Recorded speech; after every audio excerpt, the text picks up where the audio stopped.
soyez les bienvenus pour ce nouveau webinaire Stimagine. On a le plaisir de vous accueillir aujourd'hui pour parler d'Octostudio, un logiciel qui vous permettra de donner vie à vos dessins. Alors, c'est une promesse qui paraît bien belle, hein. On va vous présenter tout cela avec Pierre Verbist qui me rejoint à l'écran. Bonjour Pierre, visage connu de Technofuture et de son EduLab. Bonjour tout le monde. Je m'appelle Pierre Verbist, je suis instituteur primaire et également référent numérique pour mon école. Je suis animateur et formateur pour Techno maintenant depuis quelques années. Parfois, certains disent que je dors à Techno. C'est vrai que j'y suis assez souvent et vous voyez donc effectivement j'ai diverses compétences, même si à l'heure actuelle, la plupart du temps, je suis sur les formations IA, mais c'est avec grand plaisir que je retrouve la robotique et la programmation régulièrement, donc à travers ce webinaire et à travers les différentes formations. Alors Pierre, on a posé la question en début du webinaire de savoir quelles étaient un peu leurs connaissances d'Octostudio. La grande majorité, près de 80% d'entre eux, découvrent aujourd'hui en fait Octostudio. Donc, comme moi, hein, comme ça, ils découvrent aujourd'hui l'outil, donc ça te permettra d'orienter ton discours. 16% quand même l'utilisent déjà et une personne nous dit qu'elle connaît mais elle ne l'a jamais utilisé. Donc voilà, il y a quand même 3 personnes qui ont déjà un peu bidouillé dans Octostudio, mais la grande majorité de notre public aujourd'hui n'a jamais bidouillé, n'a jamais mis les mains dans Octostudio. Donc, on va reprendre dès le début et je propose d'afficher le fameux petit menu du soir. Oui, donc le petit menu de ce webinaire. Donc, d'abord, bien sûr, tu l'as dit, c'est vrai que Octostudio est assez nouveau dans la famille des logiciels de programmation. Vous verrez qu'on parlera de ces, je ne sais pas si j'oserais utiliser le terme, mais de ses cousins. Et donc, on va découvrir d'abord un peu ce qu'est Octostudio. On créera, enfin en tout cas, je vous présenterai une petite démo d'une création d'un jeu assez rapide pour que vous compreniez un peu comment fonctionne Octostudio. Et ensuite, je vous présenterai 2 projets que j'ai menés ces 2 dernières années. Donc, un premier projet qui s'appelle Octohistoire, où j'ai un peu mélangé l'IA et l'utilisation d'Octostudio. Et un autre projet que j'ai mené cette année-ci, où vous le découvrirez un petit peu, mais où je suis parti d'un livre et où on a créé des activités dans Octostudio. Donc voilà, c'est un menu un peu chargé, mais on va essayer de le rendre le plus digeste possible en tout cas.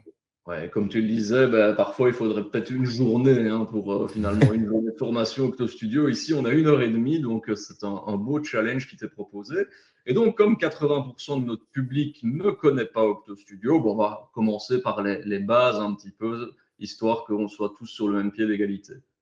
Voilà, donc qu'est-ce que c'est exactement Octostudio? Tout d'abord, c'est un système, c'est une application qui fonctionne par programmation par bloc. Donc, je pense que certains sont assez familiarisés avec ce type de programmation. On a Scratch Junior, Mécode Arcade, Blockly, tous ces applications qui permettent de programmer par bloc. La particularité peut-être d'Octostudio, on va le revoir après, mais c'est qu'elle se situe plutôt dans son support, puisqu'elle est surtout destinée en fait à tout ce qui est iPhone, iPad, tablette et Chromebook. Donc, on ne va pas retrouver d'applications sur ordinateur comme c'est le cas pour Scratch. C'est vraiment une application spécifique et qui va utiliser justement cette particularité dans sa programmation. Alors, la question d'Eléa, comment télécharger Octostudio sur Mac, application introuvable. Donc, je vois que c'est disponible iPhone, iPad, smartphone. Oui, c'est ça. C'est pas disponible sur Mac ni sur PC. C'est vraiment une application qui va tenir compte du fait d'être utilisée sur une tablette ou sur un téléphone. Donc, c'est vraiment une utilisation nomade et vous allez tout de suite comprendre pourquoi dans la petite démo que j'ai préparée. Par contre, ce qui est intéressant, c'est de savoir par qui ça a été créé. Eh bien, en fait, ça a été créé par l'équipe du MIT qui a également créé Scratch. Donc, parfois, on met en opposition Octostudio à Scratch, un peu comme si c'était des concurrents, mais pas du tout. C'est vraiment un petit cousin de Scratch Junior et de Scratch. Il vient s'inclure dans la gamme qui est proposée par le MIT.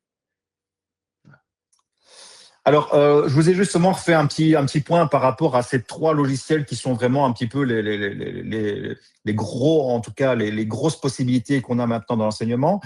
Pour ceux qui le connaissent, on a Scratch Junior, qui est plutôt destiné aux petits, puisqu'on n'a pas du tout de texte à l'intérieur ou très très peu. Et donc, c'est très bien pour une première initiation. Scratch Junior, qui n'est disponible aussi que sur tablette. Octo Studio, lui, on va monter un petit peu en gamme parce qu'on va avoir beaucoup plus de possibilités. Ça s'adresse aux enfants plutôt de 7 ans, voire peut-être fin de première année s'ils arrivent à se débrouiller en lecture. Mais c'est vrai qu'on va avoir des blocs de texte et donc il faut être capable de lire pour pouvoir l'utiliser. Vous voyez que dans Octo Studio, le gros point fort, il se trouve ici vraiment au milieu, c'est l'utilisation des capteurs. Donc, comme je disais tout à l'heure, on va pouvoir secouer, incliner, utiliser l'appareil photo, utiliser les micros. Donc ça, c'est assez sympa à utiliser. Et alors, on a bien sûr Scratch, qui est le grand frère, le grand cousin, qui lui est très puissant, très riche, mais qui va plutôt se situer sur une utilisation sur ordinateur ou via le web sur tablette, mais qui n'est pas conçu à la base pour être utilisé sur un périphérique tel que tablette ou téléphone. Ok. Donc, ouais, c'est à peu près la même nomenclature, finalement, la même manière de travailler sur Octo Studio. Exactement. On a On l'habitude. va vraiment pouvoir, c'est ça qu'elle a indiqué en dessous. Donc, on a 3 outils différents, c'est 3 outils de création complémentaires, mais qui sont dans la même gamme. Et donc, on va pouvoir très facilement passer de l'un à l'autre. Et alors, s'ils sont on va dire, si similaires, quelle est la différence, finalement, d'Octo Studio? Alors, Octo Studio, ça se situe surtout comme je disais, dans ses capteurs. Donc, par exemple, chose impossible dans Scratch Junior et dans Scratch, on va pouvoir incliner la tablette, tu sais, à la manière un peu de ces manettes de Switch ou de Wii à l'époque. Donc, en fait, on va pouvoir bouger le téléphone de la tablette pour faire interagir le personnage. On va pouvoir la secouer pour faire des activités. Voilà, on va vraiment pouvoir manipuler et surtout dans la partie créative, on va pouvoir utiliser l'appareil photo directement de la tablette pour inclure des éléments dans sa programmation et également utiliser le micro. Donc, pour moi, c'est ça qui fait qu'Octo Studio, finalement, est un logiciel qui permet vraiment de créer des choses, d'améliorer la créativité. C'est que dans Scratch Junior, c'est très simple, mais on ne peut utiliser que les éléments qui se trouvent dans Scratch Junior. On ne peut pas y apporter ses propres éléments. Dans Scratch, on peut, mais on ne va pas pouvoir utiliser les capteurs qui sont sur la tablette puisque ce n'est pas une application qui est destinée à la tablette. Et donc, justement, quand il y a des outils qui sont comme ça, assez similaires finalement, mais complémentaires, il y a toujours le choix du bon outil finalement, lequel convient le mieux à quelle activité, dans quel cas de figure, par exemple, utiliser Octo Studio. Oui, eh bien, j'ai fait alors évidemment, on peut l'envisager à différents niveaux, mais on peut, selon son projet, naviguer entre ces trois possibilités. On pourrait très bien imaginer, comme je le disais, en première et deuxième année primaire, voire même en maternelle, on voilà des utilisations de Scratch Junior pour voir les premiers blocs, pour leur faire comprendre un peu ce système de, je dois connecter des blocs un peu sous forme de puzzle comme ça pour actionner mon personnage. Puis on pourrait passer à Octo Studio avec son utilisation nomade. On voit bien la petite illustration qui est là où on voit l'élève avec sa tablette. Alors, c'est un peu exagéré parce que des classes du dehors de ce style-là en Belgique, on n'en a pas, mais c'est vraiment un des gros avantages. Et puis, on pourrait, à ce moment-là, mais quand on veut aller beaucoup plus loin, passer à Scratch. Élément que j'ai pas dit dans des slides qui étaient avant, mais ce qui est assez intéressant aussi avec Scratch, c'est toute la communauté qui partage du contenu sur Scratch et qui permet aux enfants d'aller encore plus loin et de trouver des modèles ou de trouver des idées en tout cas. Donc voilà, selon ses besoins, selon le projet, ça peut être vraiment hyper intéressant de naviguer entre ces trois possibilités. J'ai parfois l'habitude de dire que Octo Studio est venu se mettre entre Scratch Junior et Scratch parce que souvent dans l'enseignement, en tout cas en primaire, on avait Scratch Junior qui était simple mais qui était limité. Et puis, on devait directement passer à Scratch, qui était un petit peu l'usine à gaz, j'ai envie de dire, où l'élève était un peu perdu. Octo Studio permet vraiment de faire ce passage en douceur entre les deux. Et puis, il y a aussi, surtout, j'imagine, suivant les ressources matérielles qu'on a en classe, on Bien a sûr. plus facilement quelques tablettes que des ordinateurs à disposition. Donc, c'est ça aussi qui est assez chouette avec cet outil-là. Oui, bien sûr. Et alors, comme tu le dis, ça permet de faire énormément de choses, mais aussi de bosser plein de choses aussi avec les élèves, plein de comportements, de manières de collaborer, d'aborder certaines choses plus techniques, d'aborder la créativité. Enfin, c'est très complémentaire même au sein des exercices en soi. Oui. Donc, ici, pour moi, Octo Studio est un outil de projet vraiment hyper intéressant parce qu'on va pouvoir programmer très rapidement. Il y a vraiment des raccourcis, un peu à l'image pour ceux qui connaissent de mes codes arcade, qui a déjà des blocs qui sont prévus. Hein. On va retrouver des blocs de jeu, donc on peut très rapidement arriver à des petites activités de jeu. Mais on peut aussi faire du storytelling, donc de créer des petites histoires. On en découvrira d'ailleurs une idée un peu plus tard.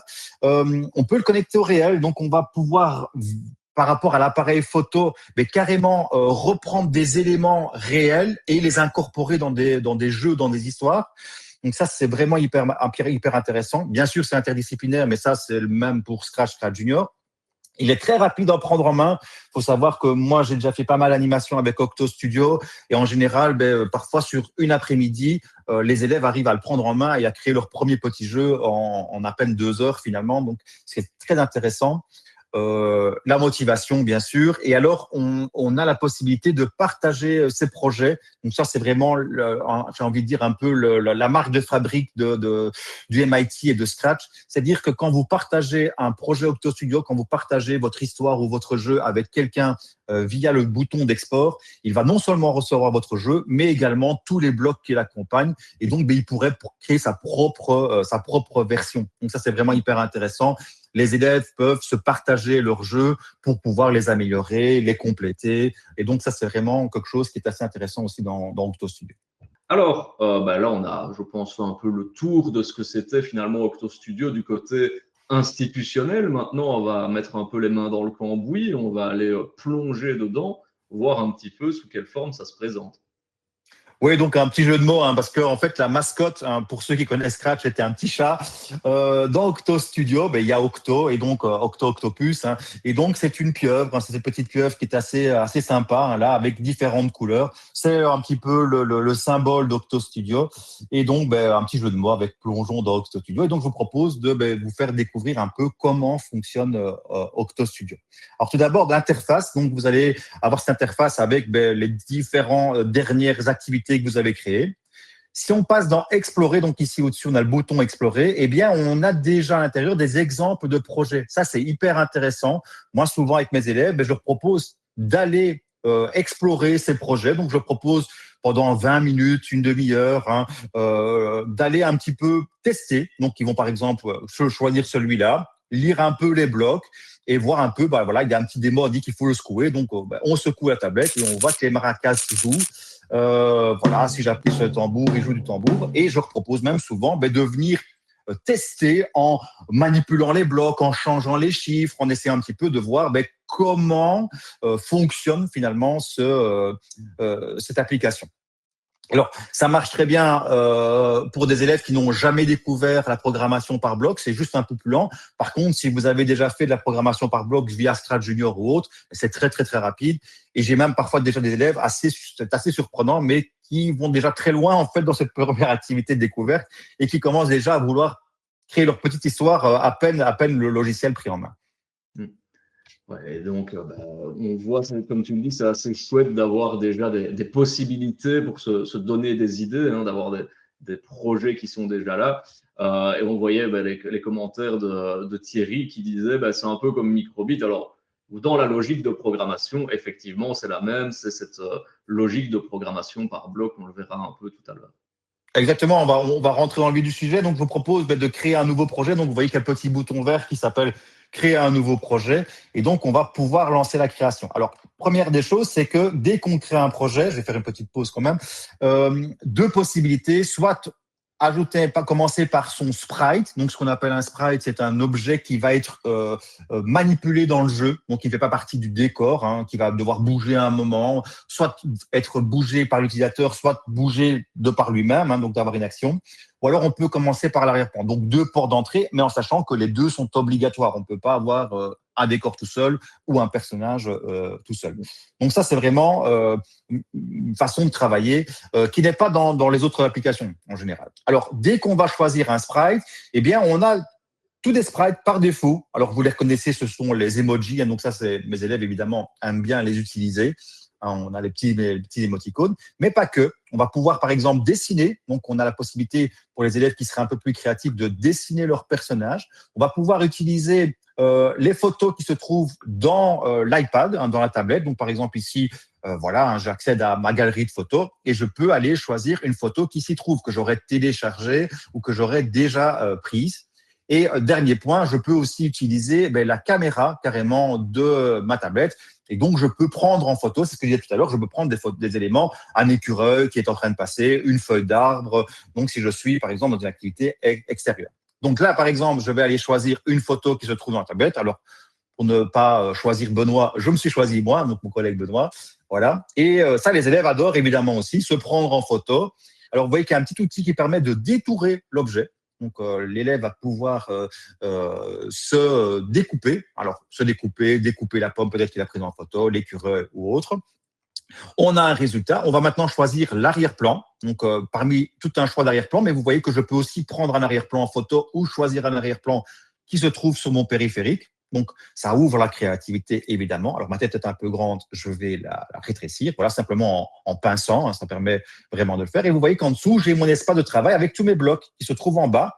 Et même logique qu'on va trouver dans Microbit, dans Scratch ou autre, on a toute une série de couleurs, vous voyez, qui indiquent la catégorie d'objets dans laquelle on va se trouver. Alors, je vais utiliser celui incliné pour avancer. Donc, vous voyez, c'est le premier qui est là dans la bloc vert clair. Et à partir du moment où j'ai mis ce bloc, en appuyant sur démarrer, automatiquement, maintenant, si je déplace ma tablette, eh bien, mon personnage va se déplacer. Donc, c'est très facile, hein, vraiment, en un bloc. Eh bien, maintenant, l'élève va pouvoir déplacer son petit personnage. En fait, c'est amusant parce qu'en plus, il change un petit peu d'inclinaison quand on le tourne. Et donc, ça marche très bien. Alors, j'ai créé voilà, mon premier sprite, mon premier personnage. Donc, je vais pouvoir en ajouter autant que je veux. Donc, par exemple, je peux aller rechercher dans mes petits emojis un personnage. De nouveau, je pourrais le prendre en photo ou aller chercher une photo qui se trouve dans mon iPad. Là, j'ai pris une petite pomme qui était un des emojis qui était présent. Et on va maintenant pouvoir faire de la programmation. Donc, on va pouvoir aller chercher dans les blocs. Vous voyez que là, pour le moment, il est marqué quand ça démarre. Mais je suis sur la pomme. Je suis plus sur mon petit personnage. Donc, mon personnage, il va bouger, mais ma pomme, que va-t-il se passer?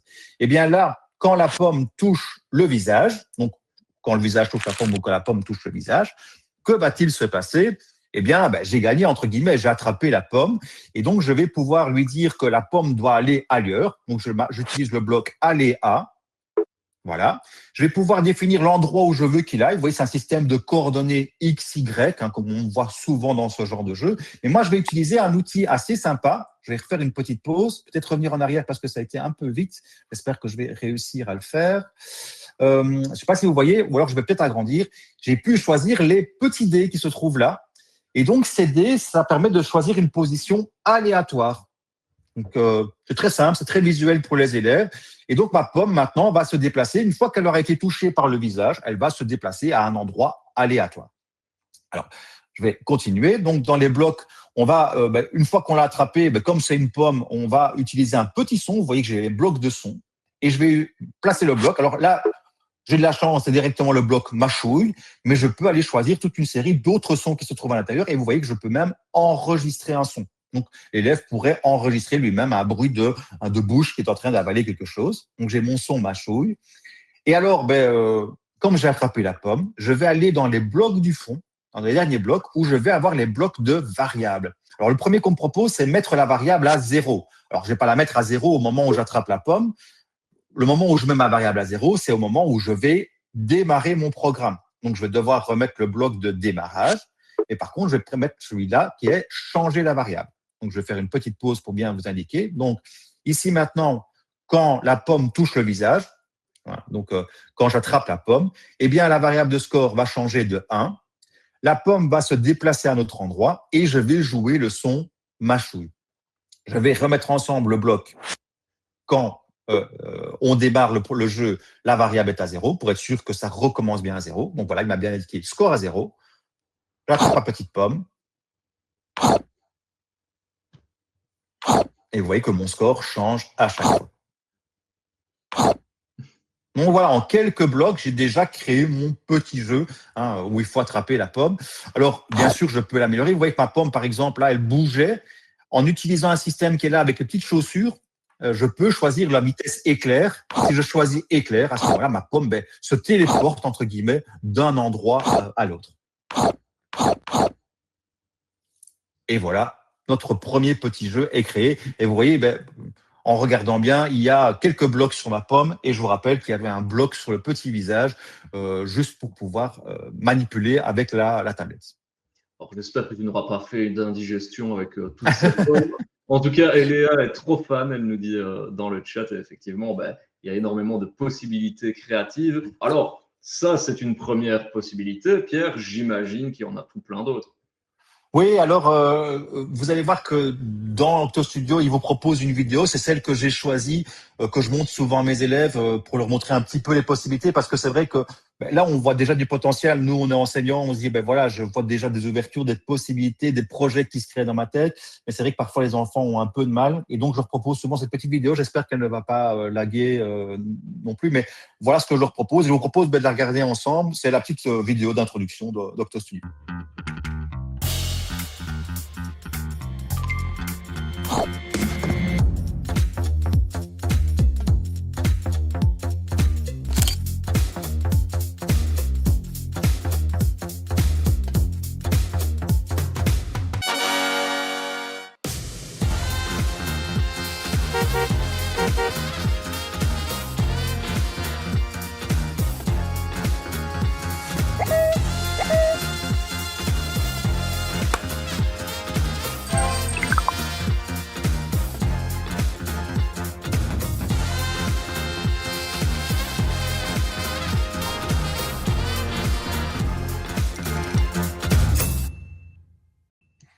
Donc voilà pour ce qui est de la présentation d'Octo Studio. Donc vous voyez qu'il y a beaucoup de fonctionnalités qui sont présentées. On voit bien sûr la possibilité sur les téléphones de faire activer le flash. On a la possibilité de communiquer d'une tablette à l'autre ou d'un téléphone à l'autre. Les fameux capteurs aussi qui sont utilisés. Donc c'est vraiment un outil qui peut être vraiment ouvert sur le monde réel, comme on le disait tout à l'heure. Et justement, on va voir parmi toutes ces possibilités de création, ce que tu as pu, toi, réaliser en classe avec notamment le projet Octo Histoire. Oui, voilà, donc le projet Octo Histoire. Alors, la genèse du projet, c'est toujours intéressant. En fait, moi, ça fait quelques années que je fais de la programmation dans ma classe, au moins 12-13 ans. Et j'ai une problématique, c'est comment concilier le temps de création et le temps de programmation. C'est-à-dire que souvent, on veut faire de la programmation, mais moi, j'avais envie que ça plaise vraiment à mes élèves, que ça les motive, qu'ils soient impliqués dans le projet. Et donc, on lance des gros projets de création de jeux ou d'histoires interactives, mais souvent, en fait, ça prend énormément de temps parce qu'ils doivent créer tous les dialogues, ils doivent imaginer les personnages, ils doivent travailler beaucoup. C'est hyper riche, hyper intéressant, mais souvent, on se retrouve à la fin où on a déjà dépensé énormément de temps et où on se dit, au niveau programmation, on va un petit peu, comme j'ai envie d'utiliser l'expression, on va un petit peu sucrer, on va un petit peu réduire ce temps qu'on va consacrer à la programmation parce qu'on a déjà perdu énormément de temps sur la réalisation du scénario, des dialogues et de tout le reste. Et donc, je ne voulais pas en arriver non plus à un système qui ne me plaît pas trop non plus, c'est de se dire, je vais leur donner une histoire et leur demander de la programmer, tu vois. Bon, de dire, on a tous la même histoire et allez-y, créez-moi l'histoire interactive où je donne le scénario du jeu et je leur dis, créez-moi ce jeu. Parce que les élèves ne se sentent pas impliqués, c'est pas leur jeu, c'est pas leur histoire et ça fonctionnait pas. Alors, j'avais essayé aussi à un certain moment de leur proposer 5-6 histoires au choix aussi, tu vois. Donc, comme ça, ils choisissaient une histoire un petit peu qui leur convenait plus, mais c'était de nouveau pas hyper efficace. Et donc, au moment de l'essor de l'IA, je me suis dit, tiens, est-ce que l'IA pourrait pas m'aider et comment elle pourrait m'aider? Et c'est là qu'est née l'idée d'utiliser en fait l'IA comme une aide. Alors, vraiment au départ du projet, c'était plutôt une aide au scénario, parce que c'était vraiment ça qui prenait beaucoup de temps aux élèves, c'était comment rédiger toute leur histoire, que ce soit cohérent, avec tous les dialogues qu'ils voulaient inscrire et tout ça. Et donc, ça prenait énormément de temps. Alors, vous verrez qu'après, le projet s'est un petit peu étoffé, hein, j'ai envie de dire. On est parti aussi sur la création de personnages depuis une demande de mes élèves.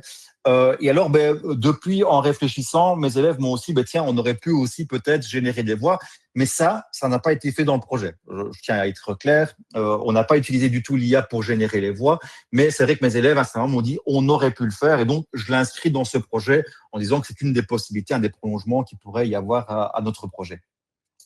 Alors, comment ça a fonctionné? Eh bien, on a utilisé ce qu'on appelle des assistants. Alors ici, je présente des gemmes dans Google.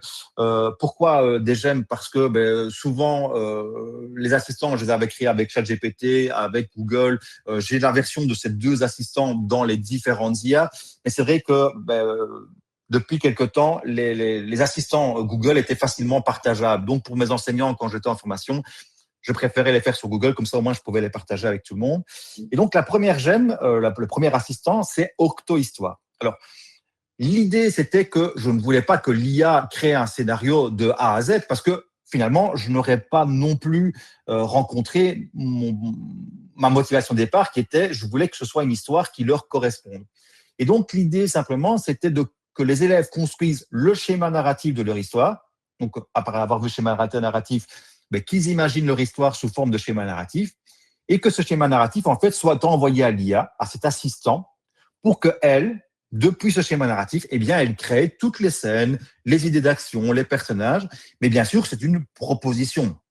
Alors, ce qui est assez surprenant, c'est que, ou pas, hein, parce que maintenant j'en ai l'habitude, mais je pensais que mes élèves allaient un peu prendre, tu vois, le scénario créé par l'IA comme étant quelque chose. Si ça a été fait par l'IA, c'est impeccable, c'est exactement ce que je veux, mais que nenni, pas du tout.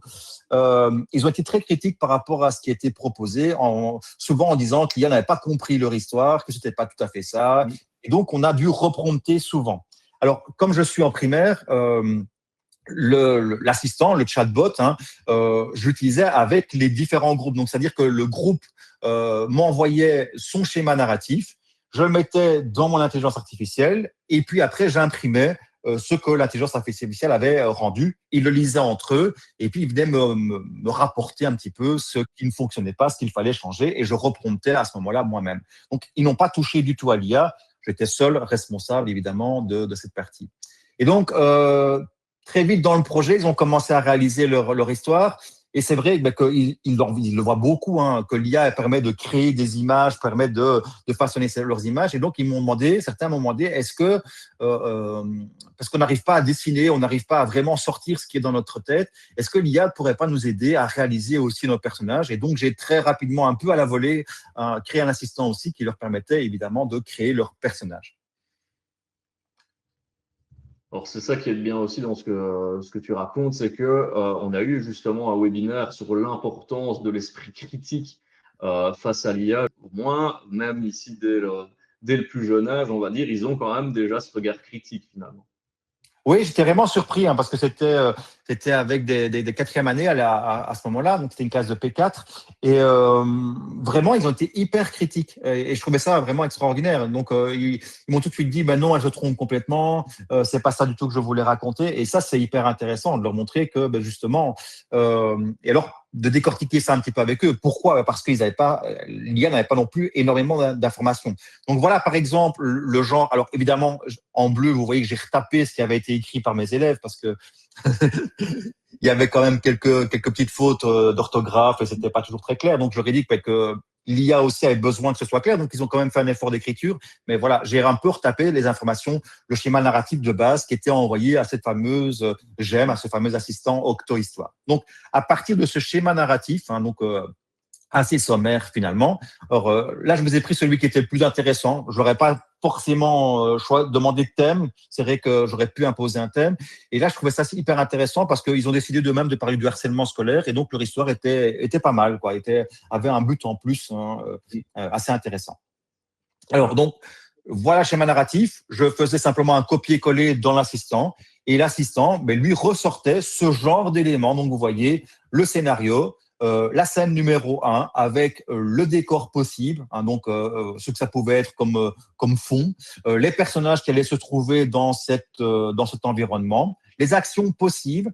Alors là, j'ai bien dû travailler sur mon assistant pour lui expliquer ce qui était possible de faire dans Octo Studio. C'est-à-dire, par exemple, mes personnages ne peuvent pas bouger les bras, ne peuvent pas tourner la tête. En tout cas, ils ne pouvaient pas le faire à l'époque où j'ai fait mon projet. Maintenant, on a, pour les spécialistes, on a des costumes dans Octo Studio. C'est une des grandes nouveautés ici de cet été. On a la possibilité d'avoir des costumes. Donc, on pourrait imaginer avoir le personnage avec différents costumes, c'est-à-dire avec la tête à droite, la tête à gauche. Mais à l'époque, c'était pas du tout possible. Le petit texte, s'il y a un besoin d'un texte narratif, tu vois, une cartouche, comme on dirait en BD, les dialogues qu'il pourrait y avoir et les bruitages. Alors, de nouveau, par rapport à ça, ils avaient un scénario. Pour ceux qui travaillent en primaire, le scénario n'a pas toujours été respecté à la lettre, et tant mieux, j'ai envie de dire, puisqu'ils ont parfois été beaucoup plus loin que ce qui était proposé dans le scénario, ou en tout cas, ils l'ont adapté à leurs besoins. Alors, je vois qu'on a une question d'Amid qui est arrivée tout à l'heure sur est-ce qu'Octo Studio fonctionne sur tous les systèmes d'exploitation iOS et autres. Donc, on l'a dit, ce sont sur tablette, sur donc iPad côté Apple, sur téléphone également, et pareil côté Android, c'est ça? Oui, c'est ça. Ils ont même sorti une version l'année passée, une version Chromebook. Alors évidemment, sur Chromebook, par contre, on est limité par rapport aux capteurs. On n'a pas les mêmes capteurs. On a l'appareil photo, on a les micros, mais tout ce qui est secoué et autres ne fonctionne pas aussi bien sur les Chromebooks. Il faut utiliser des boutons ou des choses comme ça. Mais voilà, on a une version Chromebook également. Ok, donc ça, c'est pas PC. En fait, la seule chose qu'il faut retenir, c'est que ce n'est pas sur ordinateur. Tout ce qui est PC, Mac n'est pas disponible. Il faut que ce soit qu'on puisse bouger finalement le hardware, oui, c'est ça. pour que ça puisse fonctionner.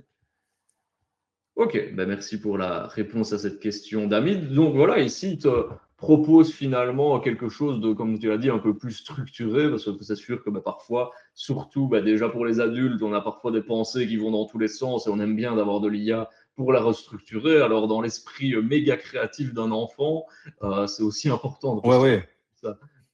Très, très compliqué pour eux.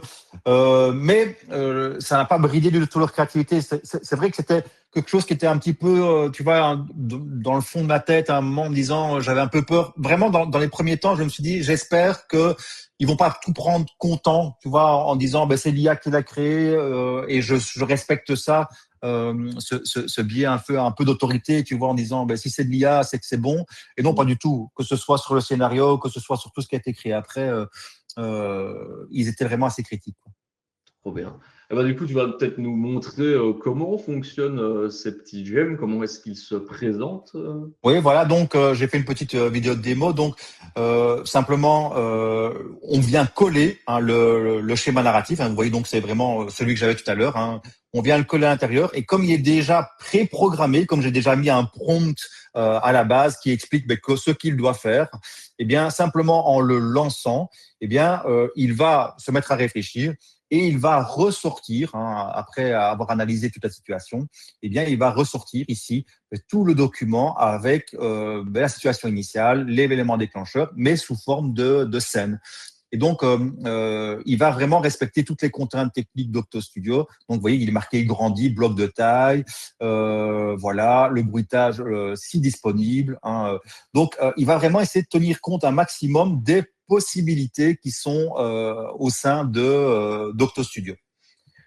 Et donc ça, c'était vraiment le gemme Octo Histoire, donc pour imaginer et restructurer un petit peu ce qui est plus histoire. Et ce que tu as dit aussi, c'est que tu as créé également un autre gemme pour essayer d'imaginer finalement à quoi ressembleraient les personnages, parce que parfois, on aimerait bien qu'ils ressemblent dans un certain style. Je veux qu'il ait des cheveux noirs, je veux qu'il ait un t-shirt orange, que sais-je. Et parfois, les élèves se disent, j'arrive pas finalement à imaginer mon personnage. Donc, c'est là que ce gemme entre en jeu. C'est exactement ça. Donc, c'était vraiment une de leurs demandes. Ils n'arrivaient pas, parfois même, à se décider parce que c'était évidemment en groupe. Et donc, parfois, il y en a un qui commence à dessiner l'autre. Et donc, on avait une espèce de personnage, Monsieur Patate, tu vois, un petit peu un portrait robot. C'était vraiment parfois très compliqué. Et donc, en fait, je me suis dit, pourquoi pas une gemme, mais de nouveau avec une négociation, une discussion sur à quoi va ressembler notre personnage. Et donc, j'ai créé un assistant, mais là, plutôt un assistant interactif. Donc, l'idée, c'est que au fur et à mesure, l'assistant va leur poser des questions pour affiner leur idée du personnage. Donc, non seulement c'était une aide sur, je n'arrive pas à bien le dessiner, mais surtout aussi sur comment à quoi je veux qu'il ressemble. Alors, juste une petite parenthèse par rapport à Octo Histoire. Bien sûr, là, je l'ai utilisé dans Octo Studio, mais la création d'un scénario, ça pourrait être aussi pour Scratch Junior ou pour Scratch ou pour une autre histoire interactive. C'est vraiment finalement quelque chose d'assez universel. Alors, Octo Perso, comment ça fonctionne?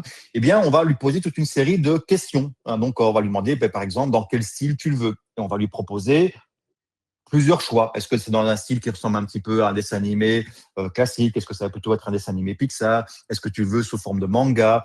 On va leur demander quel est son nom, quel est son rôle, ce qu'il fait dans la vie, au niveau du physique. Quelle est la couleur de ses cheveux, quelle est la couleur de ses yeux, comment il est habillé, et alors aussi son humeur.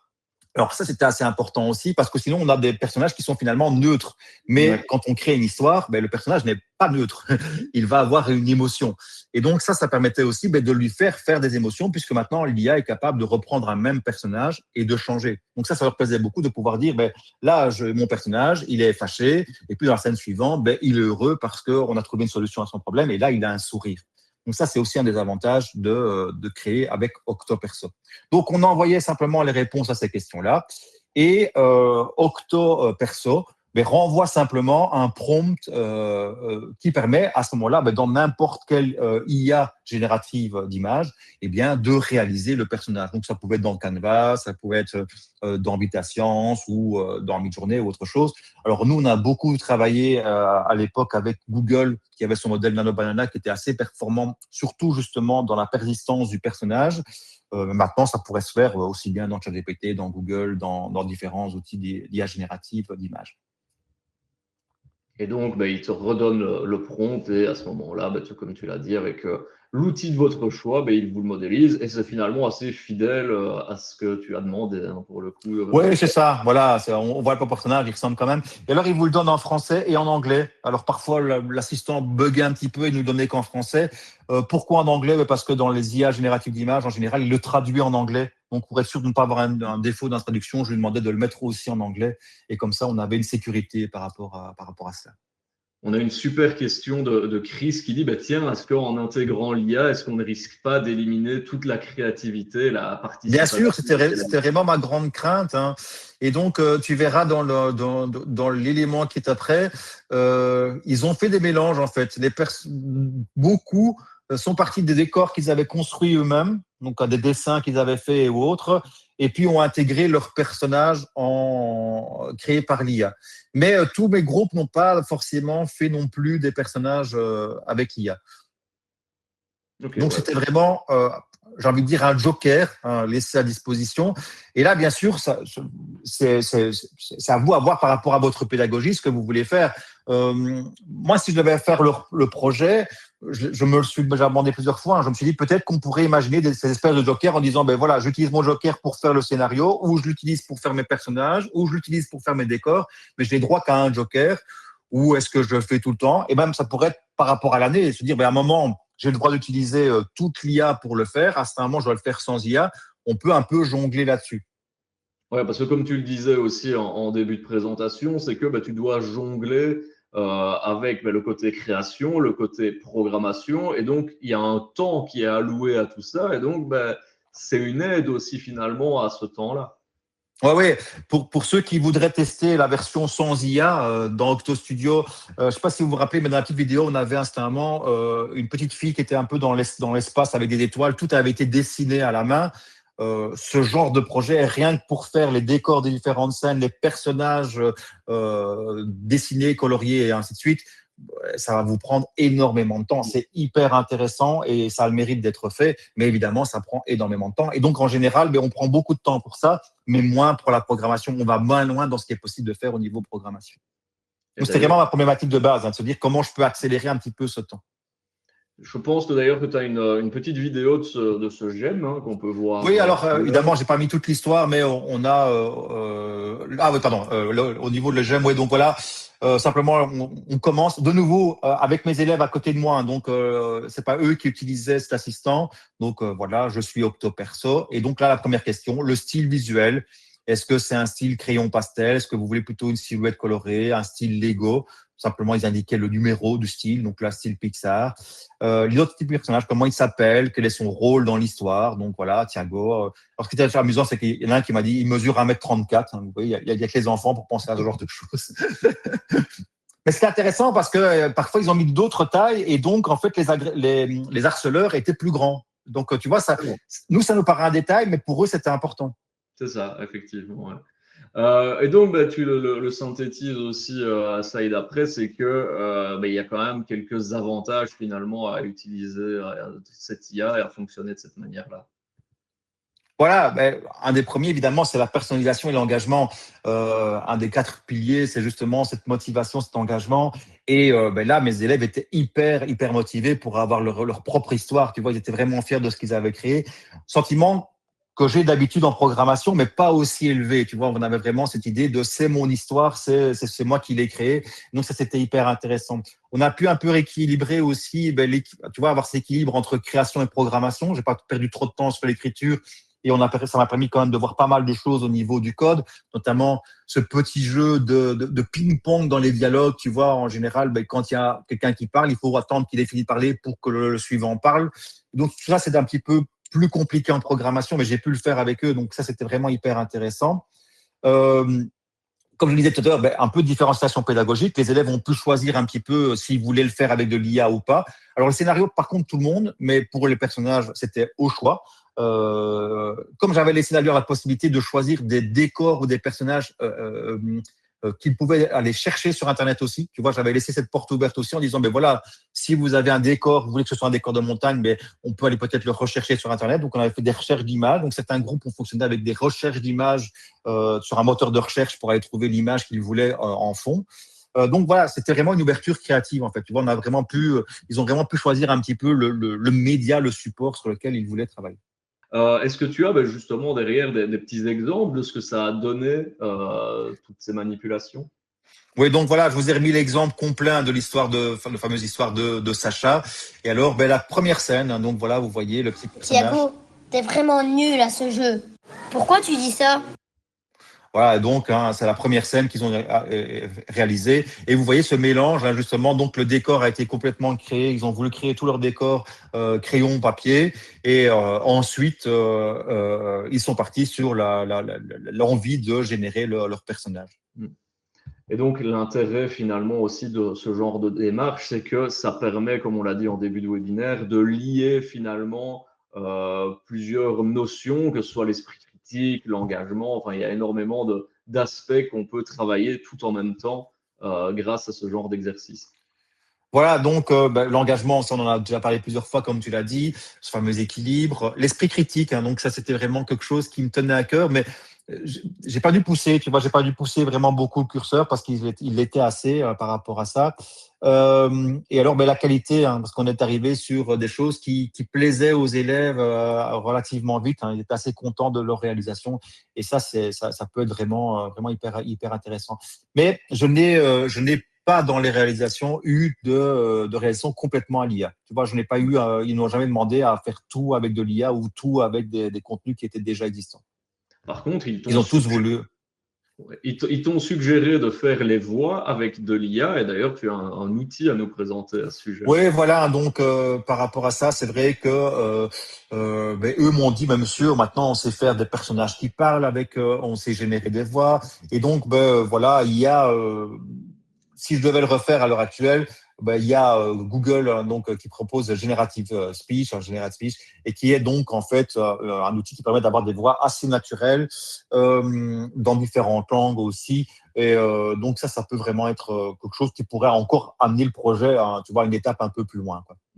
Ouais, effectivement. Après, voilà, moi je trouvais pas forcément nécessaire ici parce que on a, tu vois, dans la petite production que j'ai montré avant, moi j'aime beaucoup entendre leur voix, quoi, parce que ça travaille en même temps l'expression orale du coup.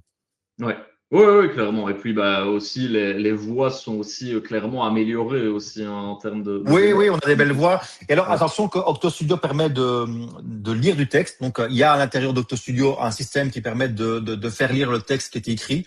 Mais c'est une seule voix. Donc, tu vois, très vite, ils ont voulu utiliser ce système-là. Mais Thiago, Sacha, tous leurs copains, ils avaient tous la même voix, en fait. Donc, Ouais. on s'y perdait un peu. Donc, c'est là qu'ils m'ont dit, on sait faire ça, mais on sait faire avec différentes voix. Oui, on sait le faire, mais à ce moment-là, il faut utiliser un autre logiciel. Et alors, quand même, pour que vous soyez au courant, le gros souci que l'on a à l'heure actuelle, j'ai déjà écrit à OctoStudio pour leur demander, c'est que dans les voix, on peut choisir un son qui se trouve dans OctoStudio. On peut enregistrer son propre son, mais à l'heure actuelle, ils ne nous permettent pas d'aller chercher un son qui est déjà dans la tablette. Donc, tu vois, si je vais télécharger un son, je ne peux pas l'incorporer dans OctoStudio. Je suis obligé de l'enregistrer, tu vois, d'une manière un peu artisanale, en mettant un iPad à côté et en mettant le micro tout près pour que ça fonctionne. Donc, ouais, donc tu dois le faire directement dedans. Ok, Ouais, bon, voilà, c'est un petit truc qui manque à OctoStudio à l'heure actuelle. comme tous les outils, il s'améliorera, je suis Oui, sûr. écoute, pendant très longtemps, je disais ça manque les costumes et voilà, ils viennent de les faire, donc on va espérer que le reste suive également. Continue à faire remonter tes remarques et on Oui, espère qu'il puisse en enfoncer le clou. Alors, si vous nous avez suivis dans ce programme Stimagine, on a beaucoup parlé de ce fameux FMTTN hein, qui est sur toutes les lèvres actuellement.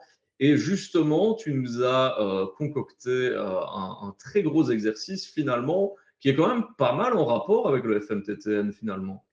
Oui, alors ce projet-ci il était déjà, mais c'est vrai que l'année suivante, je me suis dit, comment on peut aller un étape plus loin. Et je suis surtout devenu référent numérique de mon école. Et donc, en devenant référent numérique de plusieurs d'écoles du groupe scolaire, et donc j'ai organisé une journée du numérique éducatif. Donc, l'idée, c'était d'organiser une journée à destination de différentes écoles que je chapeautais en leur proposant différentes activités. Donc, par exemple, les grands avaient un concours de robotique et des présentations à faire. Les plus petits avaient un livre interactif à créer. Et la thématique qui a été choisie en concertation avec les différents enseignants, c'était voyage et découverte.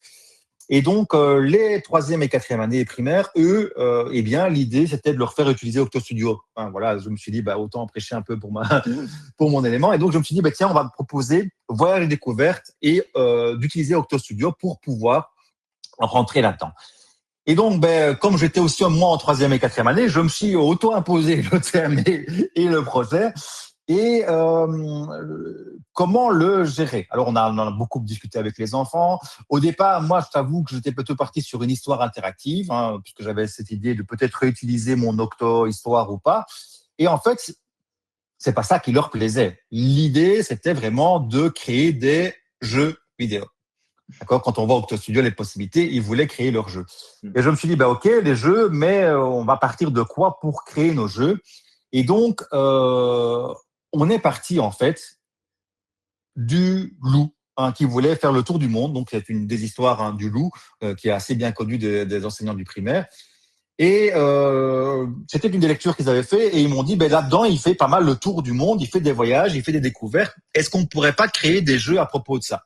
Alors au départ, le projet était beaucoup plus ambitieux puisqu'ils voulaient recréer des histoires interactives, donc recréer l'histoire complète du loup sous forme d'histoire interactive et créer des mini-jeux entre eux.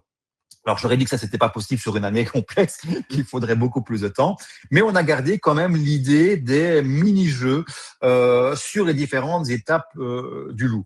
Donc, l'idée, c'était de reprendre ces différents voyages et ensuite de voir un peu comment on allait pouvoir transformer ça en jeu. Et je t'avoue que c'était pas si simple que ça. Donc, on a d'abord, bien sûr, relu le livre tous ensemble. On a pas mal travaillé dessus, hein, donc plutôt là en français. Et on a fait bien sûr de la géographie puisqu'on a revu les différents pays. Et par rapport à ça, ensuite, on s'est dit, comment on réalise un défi, comment on réalise un jeu, comment on transforme ça en un jeu, quelle mécanique on va mettre en place. Et alors, c'était très difficile pour les enfants. Et ça, je l'ai vécu avec les autres classes aussi.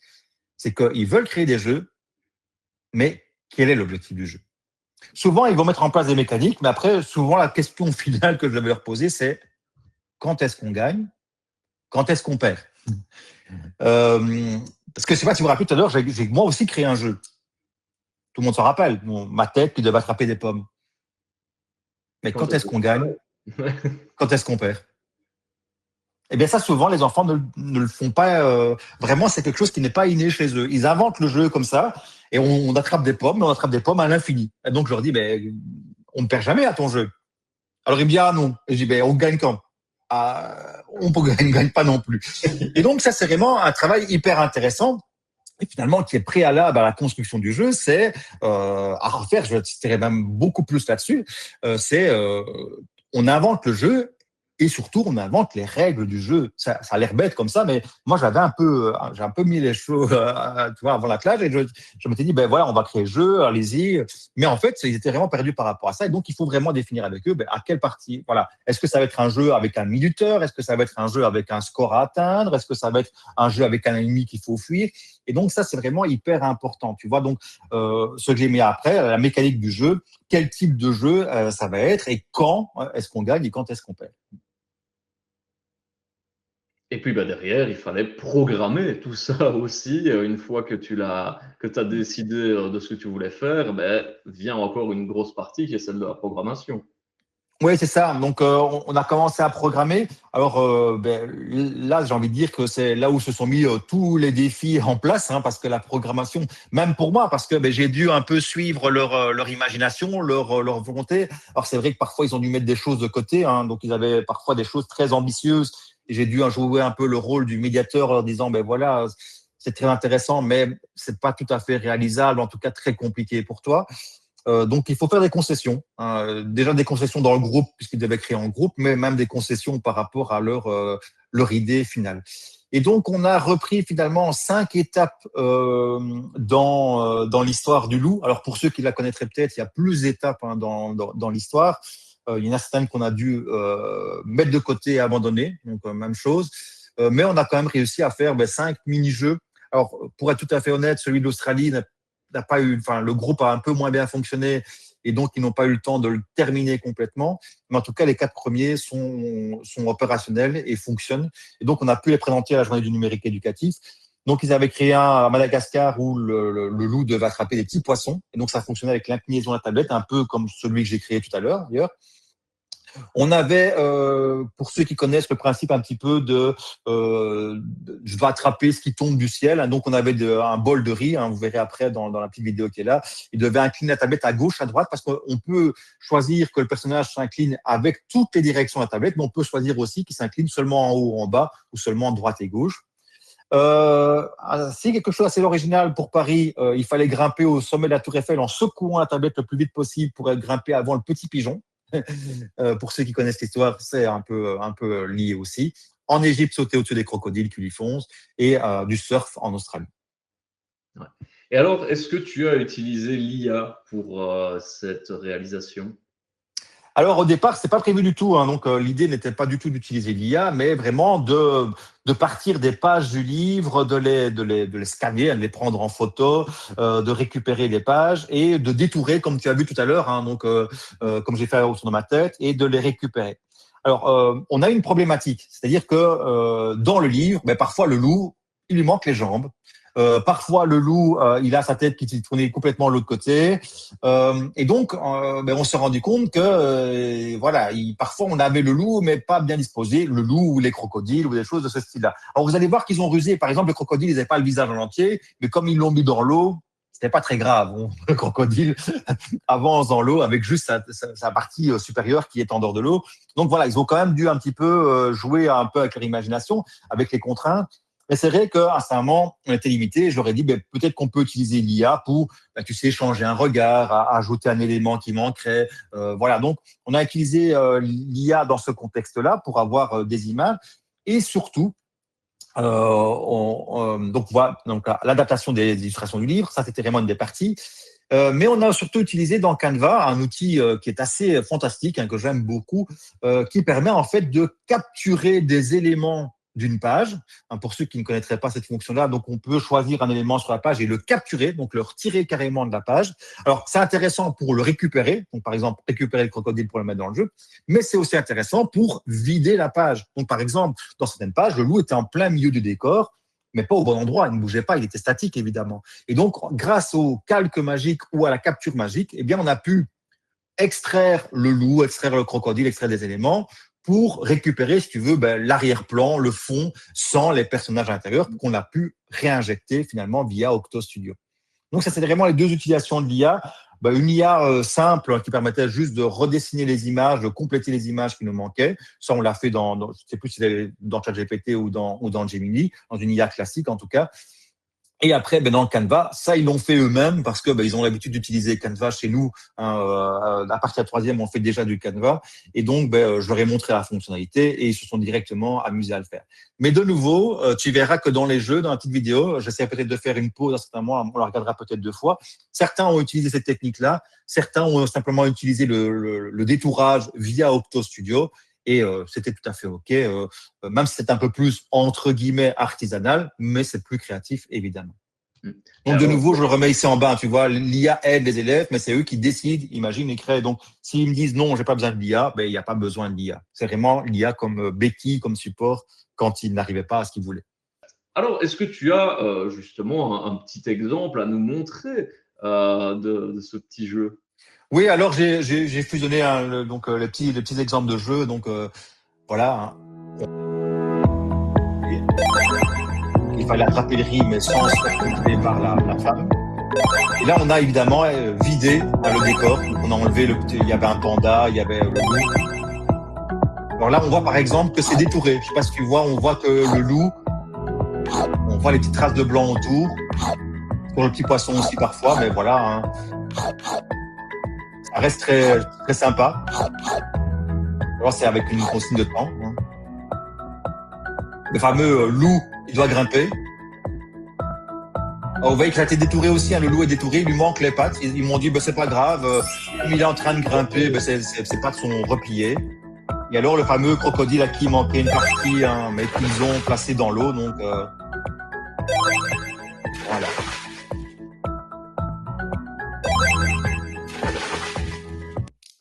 Donc voilà le résultat. Donc je vous ai pas mis l'Australie parce qu'elle n'était pas tout à fait terminée et donc voilà, je ne l'ai pas rajouté, mais c'était le principe du surf qui passe à travers des portes de surf et donc ça restait à peu près dans le même style. Je vois qu'on a des petits cotillons qui enthousiasment notre public qui viennent de passer. C'est vrai qu'il y a énormément de possibilités. Et c'est comme il s'était indiqué sur un de tes slides, c'est qu'à partir de finalement un album, on a plein de déclinaisons possibles de petites histoires finalement à animer sur Octo Studio. Oui, voilà, c'est vraiment ça qui est super chouette, c'est que finalement ce projet, il peut se faire à partir de plein d'albums. Voilà, là c'était par rapport à la thématique, mais comme je te dis, au départ du projet, il voulait même réaliser des petites histoires, tu vois, il voulait donc on pourrait même imaginer créer l'histoire à partir, soyons fous, créer l'histoire à partir d'Octo-Histoire, tu vois, donc qui crée leur histoire interactive et qu'après ils créent les mini-jeux qui accompagnent leur histoire, quoi. Donc ça peut vraiment être très, très riche et se compléter les uns les autres. Finalement, c'est des projets qui pourraient être complémentaires, qui pourraient être faits sur une année complète, ou voire même un cycle, pourquoi pas, quoi. Mais alors, en termes de préparation vraiment technique, Christine nous demande, mais donc chacun avait un jeu ou chaque jeu est à la suite l'un de l'autre? Comment est-ce que tu articules finalement les jeux entre eux? Alors, les jeux se trouvent donc chacun avait sa tablette, donc chaque groupe avait une tablette avec le pays qu'ils avaient choisi. Donc en fait, en gros, on a dû se partager les pays. Donc j'avais créé mes 5 groupes dans ma classe, et donc on a choisi les pays. Ils ont choisi les pays par rapport aux idées qu'ils avaient. Donc en fait, dans un premier temps, je leur avais demandé de manière individuelle puis en binôme de confronter leurs idées, d'idées de jeu qu'ils pouvaient avoir sur les pays. Donc, c'était vraiment la première étape, c'était de dire, vous relisez l'histoire, vous allez à l'intérieur et vous essayez d'imaginer des jeux qui pourraient fonctionner. Et donc, par rapport à ça, après, dans le groupe, ils ont dû choisir un pays. Alors, souvent, je leur laissais même la possibilité d'en choisir 2 pour que le projet puisse s'étayer un peu. Et puis, moi, j'aurais dit, voilà, maintenant, il faut en choisir un sur les 2. Et donc, à partir de ce moment-là, ils recevaient une tablette et ils créaient le jeu sur leur tablette. Alors ici, évidemment, j'ai fait un montage vidéo. Je vous ai remis, j'ai filmé à chaque fois ce qui se passait sur la tablette et je les ai remis les uns à la suite des autres. Ok, comme ça c'est plus clair. Merci beaucoup pour la réponse à cette question de Christine. Bah donc, on a vu un peu toutes les possibilités finalement, hein, parce qu'on rappelle qu'on avait quand même un public qui, à 80% d'entre eux, ne connaissait pas Octo Studio. Donc, on espère qu'on vous a montré depuis le cadre un peu plus théorique de ce que c'est Octo Studio avec des super exemples pratiques que tu nous as montrés, qu'on vous a donné envie d'essayer Octo Studio, et on touche tout doucement à la fin de ce webinaire. Et donc, tu nous as fait un petit slide finalement pour résumer, on va dire, pourquoi est-ce qu'il faut utiliser Octo Studio. Oui, alors, en tout cas, c'est ce que moi j'y vois comme avantage, tu vois. Donc, c'est un outil simple, hein, donc je le disais, on va très vite, hein, vous pouvez le tester, ça se télécharge sans problème, même sur votre téléphone, hein. Donc, moi, ça m'est déjà arrivé de passer mon temps à Acto Studio sur mon téléphone quand j'avais pas de réseau, quand j'avais rien, tu vois, ben, c'est assez chouette. On peut même créer des petites cartes de vœux, hein. Je sais pas si vous avez vu dans l'exemple, il y avait une petite carte pour un anniversaire qu'on peut envoyer. Donc, euh, c'est très simple à prendre en main, mais par contre, les projets peuvent aller très loin. Tu vois, c'est un peu… Scratch permet d'aller très loin aussi, mais c'est pas aussi simple à prendre en main. Ici, on va vraiment très rapidement pouvoir programmer, comprendre la logique. Alors, on a des aides à l'intérieur. Tout à l'heure, je sais pas si tu te rappelles, j'ai pris un bloc, mais qui finalement était incrusté avec d'autres blocs. Donc, on a vraiment une aide qui est prise dedans. Ça permet de donner vie à ces idées. Donc, quelqu'un qui est artiste va pouvoir dessiner directement dans la tablette ou dessiner sur feuille et réutiliser ça directement à l'intérieur. Ça peut être lié à différentes disciplines. Moi, c'est ça que j'aimais beaucoup aussi, c'est qu'on pourrait imaginer un projet complètement en artistique. En fait, on pourrait créer, comme je le disais tout à l'heure, ben, tous les personnages en dessin, on pourrait créer tous les décors en dessin, et donc ça permettrait d'avoir un projet vraiment hyper intéressant. Et là, on va retoucher un petit peu au Steam, évidemment. Et alors, ben, la possibilité finalement ben, de l'augmenter via OctoHistoire ou l'IA qui permet, comme on peut récupérer, tu vois, par rapport à Scratch Junior, comme je disais tout à l'heure, qui est un environnement fermé où il n'y a que les images de Scratch Junior. Ici, je peux aller chercher des images qui se trouvent dans ma tablette. Ouais. Et donc, ben, l'IA ou d'autres outils me permettent d'aller rechercher des images qui correspondent à mon besoin. Et donc, ça, c'est vraiment hyper intéressant parce qu'on va pouvoir augmenter ces créations avec du contenu qui n'est pas prédéfini. Ouais, c'est ça. Et donc, la notion d'engagement est beaucoup plus grande aussi à ce niveau-là. Voilà, c'est ça. C'est vraiment qu'Octo Studio, en fait, ben, on va très rapidement pouvoir s'exprimer avec Octo Studio. Et une des premières activités que les enfants adorent faire, c'est se prendre en photo. Alors attention, parce que ben, la première fois, ils veulent prendre les autres en photo. Donc, il y a toute cette partie aussi un peu d'éducation aux médias. On ne prend pas en photo les autres sans leur consentement et on ne les met pas, tu vois, à toutes les sauces. Mais voilà, cette précaution-là prise après, ils aiment bien aussi se mettre en scène dans les jeux ou de prendre des objets du quotidien, de les mettre à l'intérieur. Et donc, on arrive très vite à faire des petits jeux comme ça. On peut très vite adapter les jeux aussi, ça, j'en ai pas parlé, mais par exemple, tout à l'heure, j'avais mis une pomme, tu te rappelles? Ben, si tout d'un coup, je change d'avis et que je veux que ce soit une banane, eh bien, simplement, il y a un outil de remplacement.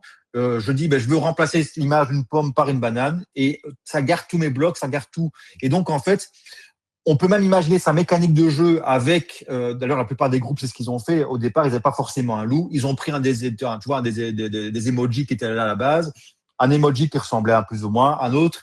Et en fait, ils ont créé toute leur programmation. Et une fois que ça fonctionnait, ils sont venus incruster l'image du loup, incruster l'image du crocodile qui était correcte, quoi.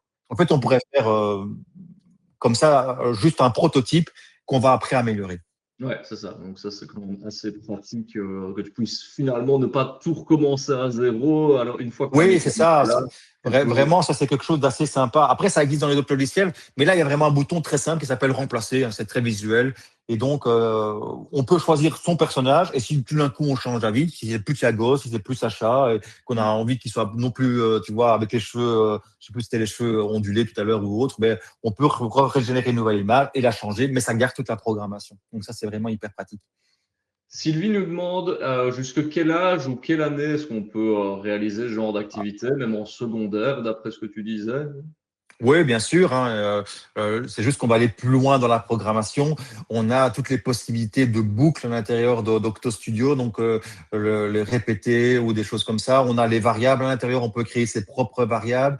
Alors tout à l'heure, dans la petite vidéo, on avait aussi tout ce qui était communication, donc c'est-à-dire que on peut créer des jeux qui communiquent les uns avec les autres via le Bluetooth simplement. Donc on n'a Ouais. rien à configurer et donc on peut aller beaucoup plus loin encore. Après, faut pas se mentir non plus, on va pas pouvoir aller aussi loin qu'un Scratch qui a beaucoup plus de fonctionnalités. On est sur beaucoup plus de blocs dans Scratch, mais Octo Studio, moi je l'ai déjà mené. Le plus haut que j'ai fait, c'est avec des troisièmes secondaires dans une animation. Et ils étaient hyper fans, évidemment. Ça permet vite de créer des petites animations. Et on avait créé un jeu et on avait créé aussi des animations puisque je répète, on peut exporter sous forme de vidéo aussi, hein, donc ce qu'on a créé comme histoire. Et donc, on peut créer une espèce de petite vidéo, un petit GIF animé entre guillemets, tu vois, qu'on peut envoyer. Si on le fait sur son téléphone, on peut l'envoyer via les réseaux sociaux après, via WhatsApp, Messenger ou autre, la petite vidéo qu'on a réalisée, quoi. Donc, par exemple, souvent c'était ça, hein, ils se prenaient en photo, ils détournaient leur image, ils prenaient un petit cœur qui partait de la bouche. Enfin, tu vois, on crée un petit GIF animé comme ça, assez sympa. On l'exporte en vidéo. On peut l'exporter en GIF aussi directement dans Octo Studio et on peut envoyer cette vidéo, ce GIF via les réseaux sociaux. Donc voilà, ça peut être finalement propulsé encore un peu plus haut, quoi. Ouais, et comme on l'avait vu dans le webinaire sur le jeu vidéo avec Jessica, que finalement la diffusion fait aussi partie des compétences à développer. Et donc, c'est assez chouette finalement de partager ce résultat de ce qu'on a fait en classe à ses amis ou à sa famille. Et bien donc voilà, ce webinaire touche déjà à sa fin en termes de contenu sur Octo Studio. Je vois qu'il n'y a plus trop de questions. En tout cas, on espère que vous allez justement mettre les mains dans le cambouis et dans cet outil Octo Studio. Jean-Christophe te remercie. Pierre, pour cette présentation, et te souhaite une belle soirée. Léa nous dit un tout grand merci, Merci à une vous. très belle découverte, parce que comme on le rappelle, il y avait énormément de personnes qui n'avaient pas connaissance de ce qu'était Octo Studio. Donc, on espère vous avoir donné le goût de l'outil. Daniel dit top, merci beaucoup, ainsi que Sylvie qui te remercie. S'il n'y a plus de questions, il n'y a plus qu'à vous souhaiter une belle soirée et à bientôt. Bye bye.